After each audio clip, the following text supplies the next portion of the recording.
रामलला के प्राण प्रतिष्ठा के दिन से आज तक आपने जो रामलला के ऊपर कपड़े देखे होंगे वो नए नए डिजाइन नए नए तरीके से आज हम आपको वही बताएंगे कि दरअसल वो डिजाइन कौन करते हैं। जिस दिन से प्राण प्रतिष्ठा हुआ है उस दिन से रामलला सब दिन अलग अलग डिजाइन के और नए नए कपड़े पहनते हैं। वो दरअसल डिजाइनर कौन है, तो आज वो हमारे साथ इस वक्त मौजूद है। मनीष त्रिपाठी जी हैं, ये रामलला का ड्रेस डिजाइनर कह सकते हैं इनको। सबसे पहले न्यूज़ नेशन में आपका स्वागत है। धन्यवाद, बहुत बहुत धन्यवाद, शुक्रिया। अच्छा, रामलला का प्राण प्रतिष्ठा हुआ, उसमें आपने डिज़ाइन किया और उस दिन से आज तक नए नए डिज़ाइन बनाते हैं आप। क्या इसमें खास होता है, कैसे संभव हो पाता है? देखिए, ये सौभाग्य है, परम सौभाग्य कि भगवान के वस्त्र को डिज़ाइन करने का ये सौभाग्य मिला हुआ है और हम सब निमित्त मात्र हैं। भगवान हमसे कराते हैं और या भगवान हमसे करवा रहे हैं, ये हमारा सौभाग्य है, उनकी कृपा है। और भगवान की डिज़ाइनिंग के पीछे एक सबसे बड़ा उद्देश्य ये है कि राजा राम है, प्रभु श्री राम ब्रह्मांड के पूरे राजा हैं, वो रोज़ भव्य दिव्य वस्त्र पहने, ऐसा एक मन में भाव रहता है। इसके पीछे उद्देश्य रहता है कि कैसे हम जो भारतीय जो पारंपरिक वस्त्र हैं, जो परिधान हैं, उन्हें कैसे हम एक विश्व पटल पर उसको लेके जाएं।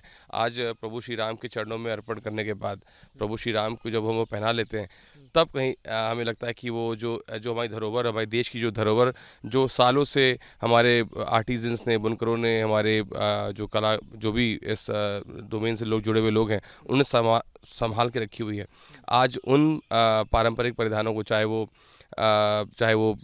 चंदेरी हो, चाहे वो महेश्वरी हो, चाहे वो बनारस के फैब्रिक्स हो, चाहे वो संबलपुरी हो उड़ीसा का, चाहे वो कलमकारी हो आंध्रा का, या फिर पोचमपल्ली हो तेलंगाना का, या फिर एरी मूगा हो असम का, इन सभी पारंपरिक वस्त्रों को आज प्रभु श्री राम के चरणों में अर्पण करने का सौभाग्य मिलता है। मैं समझता हूँ कि उसके द्वारा उनकी भी शायद उनको भी एक नई पहचान मिल ही रही है और साथ साथ प्रभु श्री राम भी भव्य और दिव्य दिखते हैं।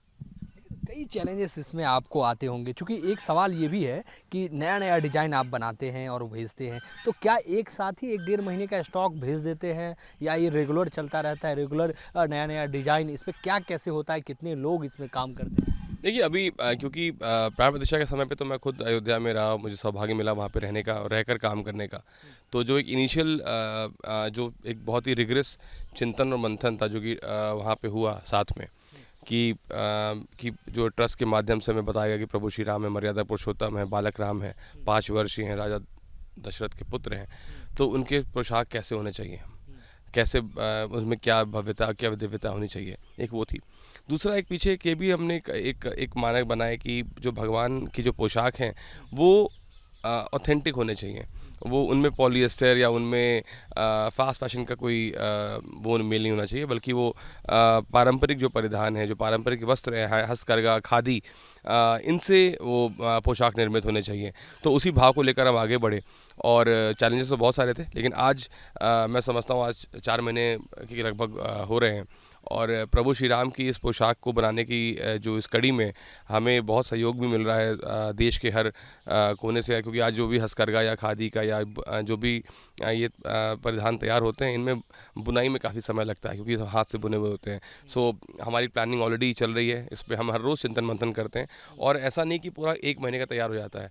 हाँ, आगे क्या बनना है, मौसम के हिसाब से क्या रहना है, उस पे हम ज़रूर अपनी तैयारी करके रखते हैं। जैसे आज अभी जामदानी है, तो जामदानी हमारी ऑलरेडी बंगाल में वीविंग चल रही है, उस पे काम हो रहा है। संबलपुरी पे ऑलरेडी हमारा काम हो रहा है। कलमकारी पे ऑलरेडी हमारे आर्टिज़न काम कर रहे हैं। तो जगह जगह जहाँ से भी हम एक तरीके से कह सकते हैं एक टेक्सटाइल सर्किट सा एक तैयार हो रहा है, जहाँ जो प्रभु एंड में आकर प्रभु श्री राम के चरणों में आके उसका समागम होगा, उसकी वहाँ पे क्या कहते हैं समर्पित होगा। तो चैलेंजेस रहे, लेकिन बनाने की विधि में जो अब एक तो हो गया कपड़े की बुनाई, जो कि जो बुनकर इसको बनाते हैं, हमारे बुनकर भाई जो बना रेडी कर रहे हैं, वो एक अलग हो गया। दूसरा हो गया कि कहाँ पे कुछ कढ़ाइयाँ भी हो रही हैं, कुछ पे कुछ वो काम होना है, वो एक अलग टीम है जो उस पर कढ़ाई पे काम करती है। वो वैष्णव चिन्हों को इस्तेमाल करके बताना चाहूँगा, जो बुनाई भी हो रही है वो भी वैष्णव चिन्हों पे ही हो रही है। वैष्णव चिन्ह जो हैं शंख, चक्र, गदा, मयूर, पद्म, इन्हीं चिन्हों के आसपास इन्हीं को ही एलाबरेट करके, इन्हीं को एक्सप्लोर करके हम नए नए पैटर्न्स तैयार कर रहे हैं और वो बुनाई में और साथ ही साथ कढ़ाई में उसका इस्तेमाल हो रहा है। उसके बाद जो सामान्यतः जो सिलाई पे होता है, तो सिलाई के लिए डेली, क्योंकि हम हमारी जो टीम है वो हमने बहुत ही एक कंसोलिडेट एक छोटी सी टीम रखी हुई है जो सिर्फ और सिर्फ इसी काम को कर रही है। और इसकी बहुत ज़्यादा फैलावट नहीं, क्योंकि जो काम है ये काम कोई मतलब कोई प्रोजेक्ट नहीं है, ये कोई ऐसा मतलब कोई कमर्शियल प्रोजेक्ट नहीं है या कोई अलग विषय नहीं है। ये विषय एक्चुअली तपस्या का है, ये पूजा का है, ये समर्पण का विषय है। तो जो हमारे श्रम साधक जो इसमें लगे हुए हैं, तो वो पूरी तन्मयता से इसमें लगे रहते हैं। और शायद घड़ी का कोई भी पहर हो, कोई भी मतलब दिन, सुबह, रात, शाम, कोई भी हो, वो लगे हुए हैं। और मैं समझता हूँ जितने भी हम लोग हैं, सब लोग इसमें एकदम तल्लीन हो रख के पूरा काम कर रहे हैं। तो बस ऊपर वाले का ऐसा क्या कहते हैं कृपा मिली कि मैं, मेरा परिवार, मेरी पूरी टीम इस पूरे कार्य में लगे हुए हैं। बिल्कुल, देखिए आप भी फैशन डिज़ाइनर है और आपकी मैडम भी फैशन डिज़ाइनर है। अब बिल्कुल ये सौभाग्य की बात ही होती है कि प्रभु श्री राम क्या फैशन डिज़ाइनर है। बिल्कुल ये सौभाग्य की बात। लेकिन इसमें सबसे बड़ा चैलेंज होता है कि मैंने आपसे पूछा भी था कि क्या ये स्टॉक पहले आप 1-1.5 महीना के जाके रख देते हैं? ये कैसे जाने का प्रोसेस होता है, क्या होता है? नहीं, ये तो डेली बनता है पोशाक। और इसमें जो भी टीम लगी, जैसे मैंने बताया कि मतलब अगर मैं काउंट करूँ, शायद काउंट नहीं कर पाऊँ जिस तरह के लोग लगे हुए हैं इसमें। लेकिन हाँ, ये ज़रूर है कि डेली पोशाक बनता है और वो एक दिन पहले उसको हम लोग हवाई जहाज़ के माध्यम से अयोध्या भेजते हैं और भगवान के पास पहुंचता है। तो ये पोशाक हम लोग ऐसे आप भी, मैं इसको हम लोग इसका कोई प्रदर्शनी नहीं करते, बनते हुए इसकी फ़ोटो आप नहीं पाएंगे, क्योंकि हमारा हमें लगता है कि एक प्रभु के वस्त्रों की जो निर्माण का एक मर्यादा भी होनी चाहिए, उसको मर्यादा में रखना चाहिए, क्योंकि ये कोई शोकेस की चीज़ नहीं है। जब भगवान पहनते हैं तो भगवान के ऊपर सबसे ज़्यादा अच्छा लगता है। तो हमारी कोशिश ये रहती है कि वो क्योंकि क्या है ना, ये सिर्फ डिज़ाइनिंग का विषय भी नहीं है।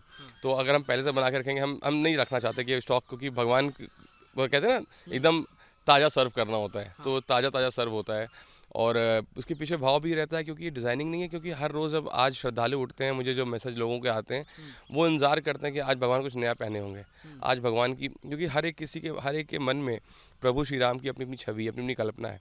जब हम डे 1 का पोशाक हम तैयार कर रहे थे तो हमारे मन में था कि किसी ने भगवान की मूर्ति को नहीं देखा है। आज भगवान देखेंगे तो वो फ़ोटो, वो छवि, वो हर किसी के मोबाइल फ़ोन में, हर किसी के घर में रहेगी। तो एक वो बहुत बड़ी जिम्मेदारी थी। आज जब भगवान रोज़ दर्शन देते हैं अलग अलग माध्यम से, आज आप लोग के मोबाइल फ़ोन में आरती आ जाती है, यूट्यूब के माध्यम से आप लोग आरती दर्शन करते हैं। तो मैं समझता हूँ कि बहुत ऐसे लोग हैं, बहुत ऐसे अनुयायी हैं, ऐसे श्रद्धालु हैं जो हर रोज़ भगवान की छवि का इंतज़ार करते हैं कि अच्छा आज हमारे लला ने ये पहना होगा, आज हमारे भगवान ने ऐसे सजे होंगे। तो उस पे भी खरा उतरना एक बहुत बड़ी जिम्मेदारी है। तो उसके लिए क्या है कि ये थोक वाला काम नहीं है, ये बहुत ही रच के और एकदम तन्मयता से काम किया जाता है। और हम लोग इसमें एकदम लग कर ही इसमें कोई मतलब जल्दबाजी नहीं रहती, आराम से इत्मीनान से काम करते हैं। और आज जो भगवान को अगर हमें जो पहनाना है 1 तारीख को, 2 तारीख को, तो हमारी कोशिश रहती है कि उसकी तैयारी हम पहले से करके रखें और हर हफ्ते के हिसाब से एक टेक्सटाइल को चुन लें, एक क्लस्टर को चुन लें और उस क्लस्टर के कपड़े को तैयार करें। जैसे अभी जो हफ्ता गया और आज भी जो रविवार का दिन है, तो भगवान ने टाई एंड डाई की विधि के से इस्तेमाल किए हुए पोशाक को पहना, जो कि कॉटन का है। इसी कड़ी में हमने टाई एंड डाई की विधि, बंधेज और बांधनी है, तो हमने उस पे भुज से भी तैयार कराया, हमने राजस्थान के चुरू से भी तैयार कराया, शेखावती लोगों ने तैयार किया, पीछे लखनऊ से चिकनकारी का हमने पोशाक तैयार कराया। तो हमारी कोशिश है कि हम पीछे बैकएंड पे काम हमारा चल रहा है और उसी हिसाब से हम यहाँ पे रोज़ वो देश के विभिन्न हिस्सों से हमारे पास वो वस्त्र आ रहे हैं और भगवान के लिए तैयार होते हैं। बिल्कुल, देखिए बड़ा चैलेंजिंग काम है, लेकिन प्रभु श्री राम के आप फैशन डिज़ाइनर हैं। लेकिन आपने कहा कि संस्कृति और परंपराओं का भी पूरी तरीके से ख्याल इसमें रखा जाता है, तो ये कैसे ख्याल रखते हैं? चूँकि देखिए समय बदलता रहता है, अलग अलग तरीके सीजन में अलग अलग त्यौहार आता है, तो क्या त्योहारों को भी ध्यान में रखा जाता है और उसी हिसाब से पहनाया जाता है? बिल्कुल, समय समय पे हम रस के साथ में और हमारे मंदिर के जो पुजारी हैं, जो आचार्य हैं, उनके साथ भी इस पे विचार विमर्श होता है। और पूरी कोशिश रहती है, कोशिश क्या, ये हम लोग एकदम डिसाइड करके रखते हैं कि जो भी मुख्य दिन है, जैसे अक्षय तृतीया का जो पोशाक था विशेष था, शिवरात्रि पे पोशाक विशेष था, नवरात्रि का पोशाक विशेष था, आपका रामनवमी का पोशाक विशेष था। तो जो विशेष पोशाक है उनमें डेफिनेटली हम देखते हैं। उसके बाद प्लस जैसे मौसम के अनुसार, जैसे गर्मी पड़ी तो जब गर्मी आना शुरू हुई तो मार्च के एंड में करते करते हमने खादी के पोशाक भगवान को पहनाना शुरू कर दिया। उसके बाद हम लोग भगवान को चंदेरी, उसके पहले चंदेरी हम पहना रहे थे भगवान को, उसके पहले हम सिल्क पहना रहे थे, फिर अभी हम बिल्कुल सूती कॉटन मलमल भगवान को पहना रहे हैं। तो ये हमारा ये तय कर रखा है कि भगवान भी मौसम के हिसाब से भगवान को पोशाक हम पहनाएंगे। ये कहाँ कहाँ से आ जाता है, क्या इंडिया से ही ये तमाम? बिल्कुल हाँ, सारा जितना भी पोशाक भगवान का तैयार हो रहा है ये सारा मैंने जैसे पहले ही बताया, सारे जितने भी भारतीय पारंपरिक जो वस्त्र हैं उन्हीं का इस्तेमाल कर रहे हैं। और हमने इसमें इस कड़ी में जितने भी क्लस्टर्स हैं अक्रॉस इंडिया सबसे संपर्क किया हुआ है और जगह जगह से हम अपने इन पोशाक को तैयार करवा रहे हैं, जिससे कि प्रभु के श्री चरणों में वो अर्पण किया सकें। और आपके माध्यम से, आपके सहयोग से और प्रभु की श्री चरणों में अर्पण होने के बाद कम से कम देश की जनता और विश्व के लोग ये जाने कि जो भगवान पहन रहे हैं वो चीज़ वो आज की नहीं है, वो इस देश की, इस भारतवर्ष की धरोहर रही है और आज पुनः उसको एक नई पहचान प्रभु श्री राम के द्वारा विश्व में दोबारा मिलेगी। तो ये मेरी पूरी कोशिश है। बिल्कुल। मेरे से एक आखिरी सवाल ये भी है कि जिस दिन रामलला का प्राण प्रतिष्ठा हुआ था, दरअसल उस दिन का जो पोशाक था रामलला का, वो दरअसल वो बनने में कितना समय लगेगा, तो उसमें किस तरीके की चीज़ें का इस्तेमाल किया गया था, ये कैसे हुआ? तो जो भगवान की जो डे वन की पोशाक थी, भगवान की प्राण प्रतिष्ठा की पोशाक थी, वो पीताम्बर वस्त्र की बनी हुई थी। और क्योंकि प्रभु श्री राम खुद विष्णु जी के अवतार हैं, पीताम्बर बोलते हैं, तो पीताम्बर वस्त्र हमने भगवान के लिए चुना था। और जैसे भी कोई श्रद्धालु अपनी भेंट लेके तैयार था, मैं भी बिना जाने हुए कि मुझे शायद कार्य करने का सौभाग्य मिलेगा, मैं भी अपनी भेंट लेके तैयार खड़ा था कि यदि अगर मौका लगा तो भगवान के चरणों में अर्पण करूंगा। उसी कड़ी में मैंने बनारस से ये विशेष वस्त्र तैयार किए हुए थे। और जब ये ज्ञात हुआ कि मुझे कार्य करना है, भगवान ने इसके लिए चुना है और ट्रस्ट ने मुझे इसके लिए अनुमति दी, तो स्वाभाविक है मुझे वो ट्रस्ट की सहमति भी इस पे हुई कि हाँ भगवान उस दिन पीताम्बर वस्त्र धारण करेंगे। तो वो जो वस्त्र था उसमें स्वर्ण और चांदी के असली तार हैं और वो बनारस का हज़ारों साल पुराना एक विधि है जिससे वो पीताम्बर वस्त्र बनाया जाता है, वो था। उसमें जो कढ़ाई थी वो भी असली सोने और चांदी के तारों से की गई थी, उसमें भी चिन्ह थे, वो वैष्णव चिन्ह थे। तो बस वही था, उसको बनाने में समय जो लगा, क्योंकि मैं वहाँ पे ऑलरेडी था, दिन रात हमने काम किया, तो लगभग मैं 40 दिन वहाँ पे अयोध्या में था, तो आप समझ सकते हैं वो समय वहाँ पे लगा। बिल्कुल। तो बहुत बहुत धन्यवाद मनीष जी आपका। मनीष जी, मनीष त्रिपाठी जी हैं, ये रामलला के, आपने तो सुना होगा कि बड़े बड़े फिल्म स्टार, तमाम जो स्टार हैं सबके फैशन डिजाइनर थे, सही होता है ना? मनीष जी रामलला के फैशन डिजाइनर। अच्छा, एक आखिरी सवाल ये भी था कि रामलला के फैशन डिजाइनर होके कितनी खुशी होती है, कितना हर्षोल्लास होता है? ये देखिए, खुशी और शब्दों के बियॉन्ड है। कोई भी डिज़ाइनर, कोई भी प्रोफेशनल हमेशा अपने जीवन में एक मौका चाहता है कि उसे कोई ये बोल पाए, ये वो कह पाए अपने बारे में कि वो उसने इनका काम किया, या किसी और अपनी कहते हैं ना एक्रेडिटेशन के लिए, अपनी एक पहचान के लिए उसे किसी बड़े शख्सियत की का सौभाग्य मिला होना चाहिए कि हाँ वो फलाने डिज़ाइनर का या किसी सो एंड सो सेलिब्रिटी का उसने कपड़े तैयार किए। मैं धन्यवाद देना चाहूँगा तमाम अपने सेलिब्रिटीज़, अपने क्लाइंट्स का, जिन्होंने मुझे मौका दिया अपने पोशाक बनाने का, अपने ड्रेस, अपने कॉस्ट्यूम्स डिज़ाइन करने के लिए। लेकिन आज जब प्रभु श्री राम ने अपने ये चरणों में स्थान दिया, उन्होंने जब ये सौभाग्य दिया, तो मैं समझता हूँ उससे ऊपर तो कुछ जीवन में शायद ही कुछ करने को मुझे मिले। और अपना जीवन धन्य मानता हूँ कि आज उन्होंने अपने साथ अपना नाम जोड़ दिया कि मैं उनका डिज़ाइनर कहलाने के, मैं क्या बोलूँगा कि मैं कहने लायक हूँ, लेकिन हाँ ज़रूर है कि उनका सेवक हूँ और प्रभु ने अपनी सेवा के लिए मुझे ये दायित्व दिया हुआ है।